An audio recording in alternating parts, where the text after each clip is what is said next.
When you think about the big woods, when you think about farm country, ag fields, stuff like that, smaller parcels of broken timber, you're going to find those scrapes on the edges. You're going to find those scrapes in little openings. But when you talk about the big woods, it can just be so monotonous, so big that it's hard for you to even make sense of where scrapes are. So when you think about scrapes, what are your kind of go-to spots to find scrapes that are worth hunting over? I mean, if you want to get on scrapes easily, they may not always be the best, but most of your scrapes are on travel corridors, pinch points. Look at the topography of the area.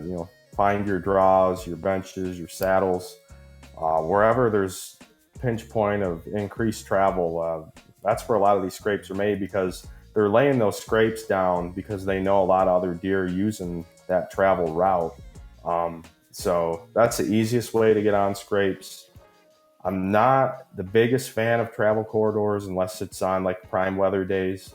I think if it's not prime weather, when they're putting on a lot, when the bucks are really cruising hard, if it's not that prime environment, then I think you need to be more focused on bedding and really getting to know what the does are doing in your area, because unless it's early season or something like that. But I'm sure most of the listeners, when we're talking scrapes, we're thinking more like rut type behavior. So my best scrapes have always been around doe bedding, sometimes doe feeding too, but you will find that some mature bucks are a little bit skeptical even coming in some of those feeding areas, and they'll back off. And what they might do is, there might be like, maybe you have like an oak ridge or an oak point, but they'll come in from the backside on the trail that the does are using, maybe 500 yards from the food source, just to see if anything seems like it's coming into heat, and if not, they just move on. But